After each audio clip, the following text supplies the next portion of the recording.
कैसी हैं आप? अपना तो मुझे होश ही नहीं, फिक्र तो मुझे दूसरी होने लगी है। इसलिए देखिए मैं क्या लेकर आई हूँ आपके लिए। ये क्या है? तावीज। इसे अगर आप बांध लेंगी तो आपकी खुशियों को और आपके होने वाले बच्चे को किसी की भी नजर नहीं लगेगी। नजर तो तब लगेगी ना जब कोई देखेगा। मेरी इस खुशी से जैसे किसी को कोई फर्क ही नहीं पड़ रहा है। प्रियंका, पता है जब तुमने हॉस्पिटल में मुझे ये खुशखबरी सुनाई थी तो मुझे लगा था जब मैं घर जाऊंगी तो घर पर चहल पहल होगी, घर पर रौनक होगी, पार्टी रोकी जाएंगी, अलग अलग रस्में होंगी। मेरी इस खुशी से ये घर मुझसे भी ज्यादा खुश होगा। अरे तो सब खुश हैं ना, सब बहुत खुश हैं। ये कैसी खुशी है प्रियंका जो ना मुझे दिखाई दे रही है ना सुनाई दे रही है, और ना ही मैं महसूस कर पा रही हूँ। इस खबर से पहले मुझे जैसे ऋषभ से ज्यादा प्यार मिल रहा था, और अब तो जैसे ऋषभ मुझसे फासला कर रहे हैं। उनकी आंखों में जैसे कई सवाल हैं। नहीं नहीं, ऐसा कुछ नहीं है। भगवान करे कि ऐसा कुछ ना हो, क्योंकि मेरे नजरिए से जो मुझे दिख रहा है उससे तो मुझे बहुत घबराहट हो रही है। ना इस घर में खुशी और ना खुशी का नामो निशान।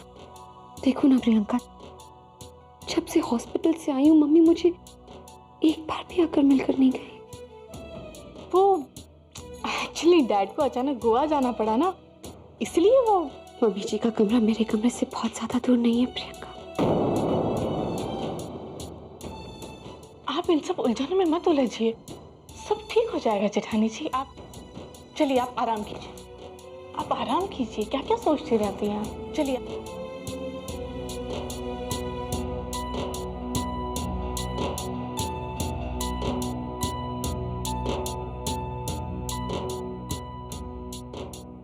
प्रियंका, तुम ही सोचो कैसा लग रहा होगा मुझे। मैं मां बनने वाली हूँ और इस बात से जैसे घर में किसी को कोई खुशी नहीं है। सबको बहुत खुशी है जेठानी जी, बस जाहिर करने में थोड़ा वक्त लगा रहे हैं। आप आराम कीजिए।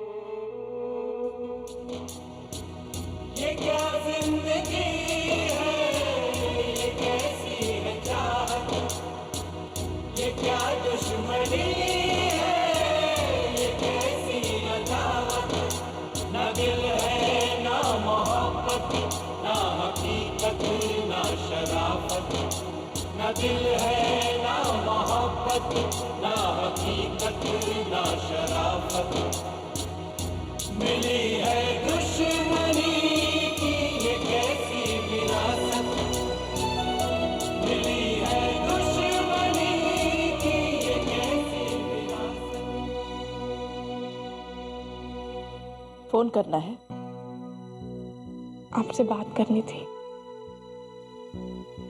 मुझे गलत साबित करने का कोई सबूत दिखाने आई हो? नहीं अम्मा। तो फिर अपने भाई का कैरेक्टर सर्टिफिकेट लेकर आई हो? मैं अपनी अम्मा से इस घर की और इस घर की खुशियों के बारे में कुछ डिस्कस करना चाहती हूँ। इस घर की खुशियां डिस्कस करने के बहाने कहीं तुम अपने मायके की पैरवी ना शुरू कर देना।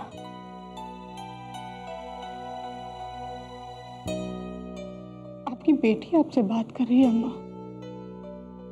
उसका ससुराल भी यही है और मायका भी यही है। उसके तो दोनों जान इसी घर में है अम्मा। सुन रही हूं, तुम्हें कुछ और बोलना है तो। मां, आप तो जानती हैं कि चंद दिनों से ये घर एक खुशी के लिए तरस रहा था। हम सब दिन रात इस घर में खुशियां ढूंढ रहे थे। अब अगर खुशी इस घर के दरवाजे पर आकर खड़ी है तो हम उसका स्वागत तक नहीं कर रहे हैं अम्मा।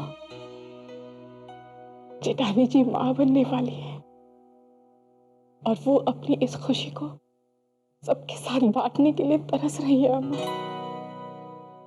इस खुशी की नाकदरी मत कीजिए प्लीज, बल्कि इसे अपना कर दुगना तिगुना करके घर के कोने कोने में फैला दीजिए प्लीज अम्मा। तुम ठीक कह रही हो प्रियंका। खुशियों का घर के दरवाजे पर खड़े रहना, न घर के बाहर जा पाना, न अंदर आ पाना, ये ठीक नहीं है। फैसले कब तक अधर में लटके रहेंगे? कल सुबह तक का इंतजार करो प्रियंका। कल मैं पूरे रीति रिवाजों के साथ अपना फर्ज निभाऊंगी। Good night.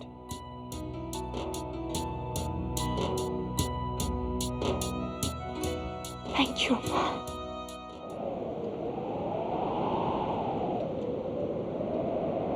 तुम मुझ पर सिर्फ इतना रहम करना कि उस होने वाले बच्चे की खातिर अपने और अनुष्का के रिश्ते की नुमाइश मत करते फिरना। उस होने वाले बच्चे का ताल्लुक कभी अपने आप से नहीं जोड़ना।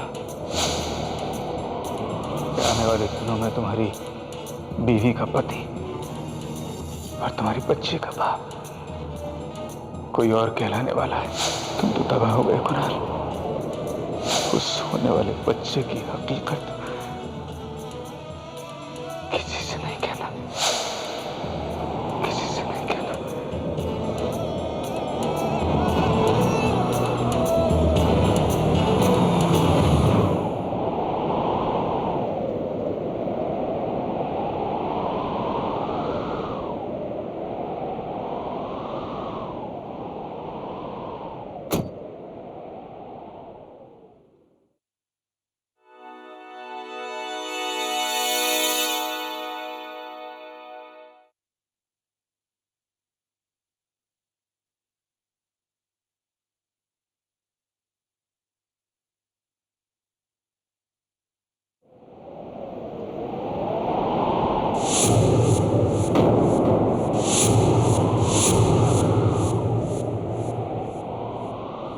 मीरा, अच्छा किया जो तुम आ गए। पर बहुत अफसोस कि तुम मेरी और रमन की जिंदगी में आए थे। मीरा, लगता है तुम अभी भी बहुत नाराज हो।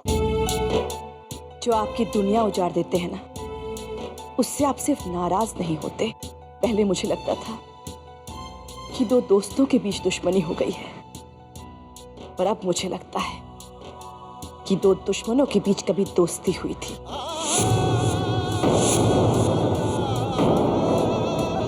हमें खरबंदाज के हाथों बर्बाद होना था, सो हो गए। मुबारक हो कैलाश, तुम लामबाज से जीत गए। तुम किस बर्बादी की बात कर रही हो? मैं तुम्हारी नहीं, अपनी बात कर रही थी कैलाश। हम लामबाज तो बर्बाद हो ही गए, पर तुम खरबंदाज, तुम मुंह मीठा करो।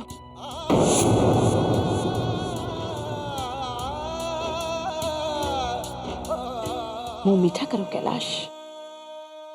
जायज पोती के दादा तो तुम पहले ही बन गए थे, और जल्द एक नाजायज औलाद के दादा भी बनने वाले हो कैलाश।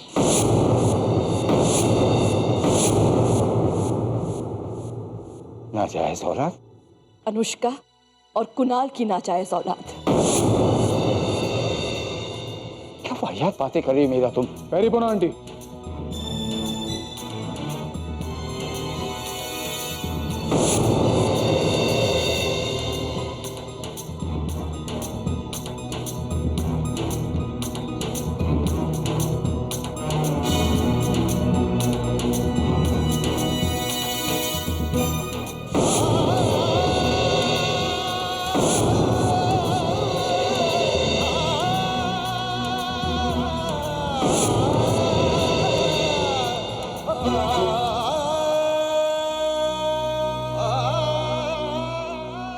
सुना तुमने मीरा क्या कह रही?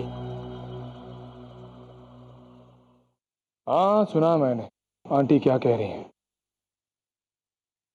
और आंटी बिल्कुल ठीक कह रही हैं।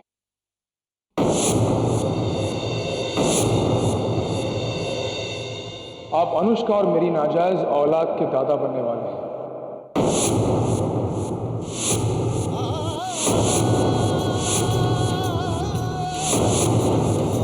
और ऋषभ हमारी नाजायज औलाद का बाप कहलाने वाला है।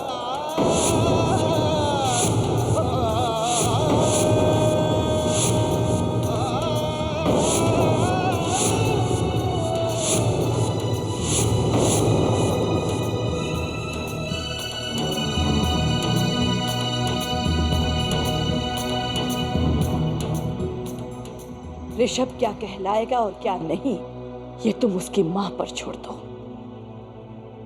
पर कुणाल,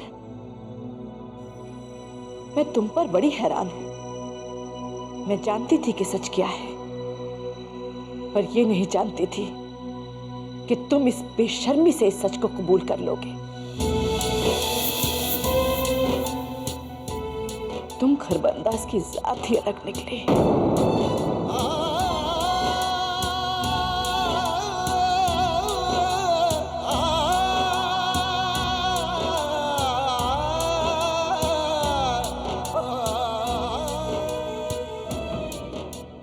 कैलाश, दरअसल तुम हमारी दुश्मनी के ही लायक हो। पता नहीं किस भ्रम में हमने तुम्हें अपना दोस्त समझ लिया था।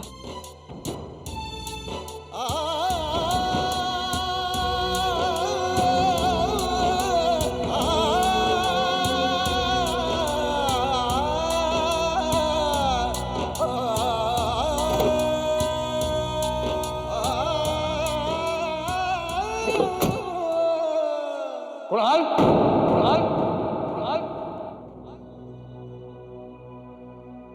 खाली घर में आवाज कैसे गूंजती है ना बाबूजी। कि जो भी मीरा ने कहा वो झूठ था ना? तू जवाब क्यों नहीं दे रहा मेरी बात का? बात झूठ और सच की नहीं रही बाबूजी, ना इस दुश्मनी का कोई कायदा रहा है। ये लड़ाई जीतने के लिए नहीं लड़ी जा रही। बर्बाद होने के बाद जब कोई लड़ता है, ये वो लड़ाई है। इस दुश्मनी में मैं अपना सब कुछ गवा बैठा हूं बाबूजी। रिश्तों का जैसे कत्ले आम हो गया हो, मैं अपने सबसे अजीज इस दुश्मनी में गवा बैठा हूं। मगर अब गंवाने की बारी लांबाज की है। मेरी कब्र पर मेरे दुश्मन अपना आबाद घर नहीं बना सकते हैं। कुणाल, कुणाल, क्या तू इस दुश्मनी में अपने बाप से तो दुश्मनी मत कर। सच बोलते बोलते ना बेटा। कुणाल बेटा, तुझे कोई मर्यादा तो नहीं लगी? बोलते ना बेटा, तुझे कोई ऐसा काम तो नहीं किया जिससे मुझे अपने आप से घृणा होने लगे? कुणाल, बोलते बेटा, बोलते। कुणाल,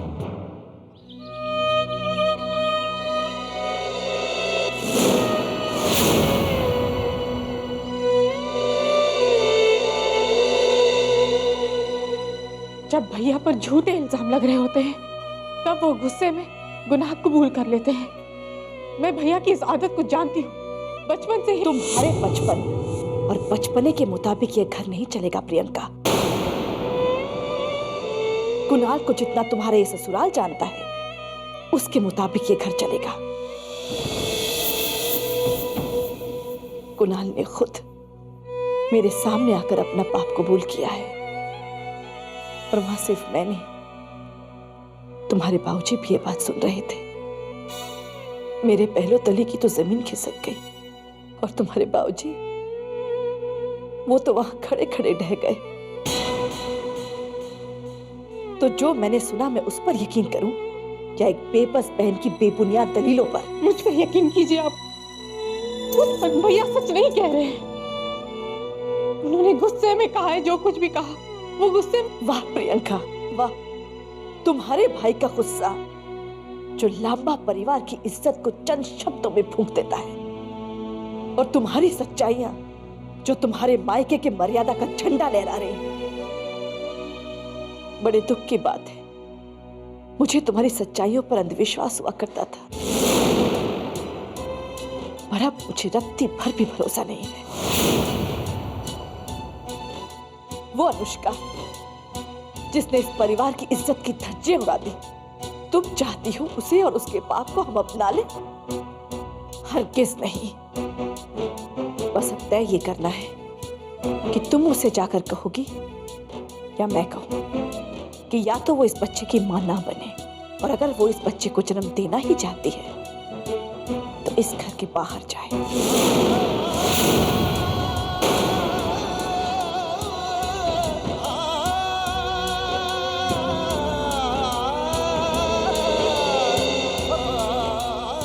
अम्मा, इस घर की इज्जत सलामत है, कोई पाप नहीं हुआ है। वो बच्चा चेची का है। क्या प्रमाण है कि वो बच्चा ऋषभ का ही है? क्या प्रमाण होता है किसी के भी पास एक माँ के अलावा कि उसका बच्चा जायज है? तो मुझे भी इस घर में माँ बनने से डर लगेगा अम्मा। खबरदार, खबरदार जो फिर कभी मुझे अम्मा कहा तो। बातें और बर्ताव बहू जैसी हो गई हैं, तो बेटी नहीं बहू बनकर ही रहो। बहू हो इसलिए थप्पड़ मारा, बेटी होती तो ज़ुबान खींच लेती।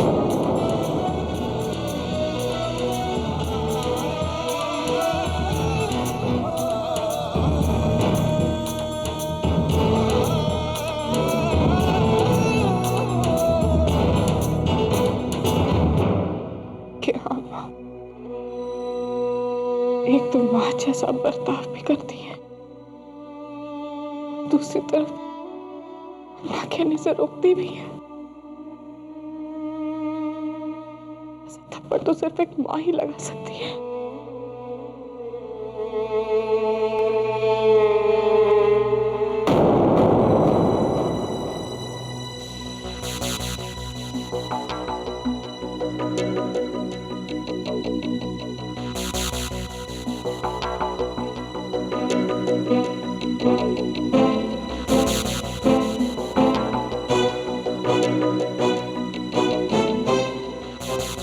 मैं आपसे बहुत नाराज हूँ मम्मी जी। ये खुशखबरी आपने कल सुनी थी और आप अब आ रही हैं मुझसे मिलने। जाइए, मैं आपसे बात नहीं करती। इससे ना ज्यादा तुम्हें फर्क पड़ेगा और ना मुझे। ऐसी सूरत ही नहीं होगी जहां तुम्हारी और मेरी ज्यादा बात हो पाए। कैसी सूरत मम्मी जी? तुम्हारी टिकट्स बुक करवा दी जाएंगी, तुम अमेरिका अपने मम्मी डैडी के पास चली जाओ। हम वहां आकर उनसे तुम्हारे सामने बात करेंगे। मैं चली जाऊं? लेकिन मैं क्यों चली जाऊं मम्मी जी? और आप मेरे मम्मी डैडी से क्या बात करेंगी? यही कि तुम्हारा पहला गुनाह तो माफ कर दिया गया था, पर तुम्हारा दूसरा गुनाह भी माफ कर दिया जाए। तुम्हारा ससुराल इतना रहमदिल नहीं है। दूसरा कौन सा गुनाह मम्मी जी? तुम्हारे पास कुणाल खरबंदा का नंबर होगा, उसे फोन करके पूछो कि मैं किस गुनाह की बात कर रही हूं। मैं अभी उससे मिलकर आ रही हूं और उसने कबूल किया है कि तुम्हारा बच्चा तुम दोनों के पाप का नतीजा है। मम्मी जी, ये आप कैसी बात कर रही हैं? तुम्हारी और मेरी बातें यही खत्म। अभी चीखना चिल्लाना तुम्हारे पेरेंट्स या फिर कुणाल के सामने। तुम्हारी तरफ हमारा आखिरी फर्ज है तुम्हें टिकट देकर विदा करना, सो वो हम तुम्हें कर देंगे।